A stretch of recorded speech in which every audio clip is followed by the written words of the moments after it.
মানুষ মরে যাওয়ার পরে থেকে যায় শুধু তার স্মৃতি।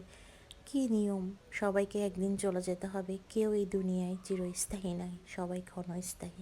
যে মানুষটা আমি যখন হাসপাতালে ছিলাম শোনার পরে আমার জন্য অনেক দোয়া করেছে, আমি হাসপাতালে বসে শুনেছি যে আমার মা আমার জন্য অনেক দোয়া করতেছে, ঠিক তার 5 দিন পরেই আমাদেরকে সবাইকে ছেড়ে সেই মা আল্লাহর দেশে পাড়ি জমিয়েছে। দোয়া করি আল্লাহ তাকে বেহেশতে নসিব করুক, সে ভালো থাকুক। তো আমি এত অসুস্থতার মাঝেও মানে ভালোবাসার যে টান বলে, তাকে একবার শেষ দেখার জন্য চলে গিয়েছিলাম। এটা হচ্ছে মামিমার যারা হচ্ছে কবর খুঁজেছিল, যারা ধুয়াই ছিল, তাদের খাওয়ানোর জন্য বাসায় কিছু আয়োজন করা হয়েছিল। এটা ছিল 4 দিন, আরও আত্মীয় স্বজন ছিল। তো আমি তার একটু হালকা ফুটেজ নিয়েছিলাম।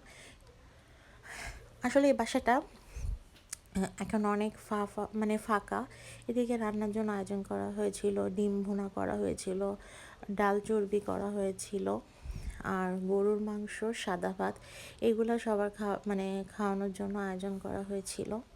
এই তো আলু দিয়ে গরুর মাংস।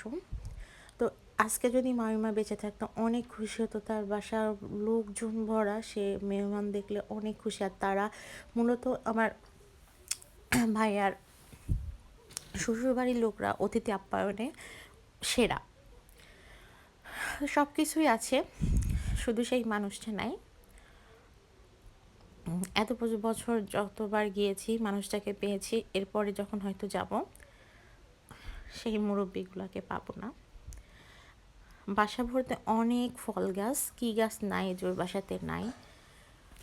এদিকে সবার খাওয়া দাওয়ার জন্য ভাতটা কমপ্লিট করা হয়ে গেছে। মসজিদের নামাজের পরে সবাই আসতেছে, সবাই খাওয়া দাওয়া করবে। আসলে মানুষটা নামাজ পড়েছে, নামাজ পড়ে কথা বলতে বলতে আসরের পরে মারা গেছে। দেখেন এখানে গ্রামে এখন ধান সিদ্ধ চলতেছে, ধান সিদ্ধর জন্য মাটির যে চুলাটা সেটাও কিন্তু তৈরি করা হয়ে গেছে। সে কি জানেছে যে সে এত তাড়াতাড়ি চলে যাবে? বুঝতে হয়তো আর পারিনি। ওইদিকে গোয়াল ঘরে গরু বাঁধা, একসময় এই সংসার ছিল তার হাতের ভরা সংসার ছিল। আজ দেখেন বাসাটা অনেক ফাঁকা লাগতেছে, শুধু ওই একটা মানুষ নাই বলে এই বাড়িটা এখন হাহা করবে।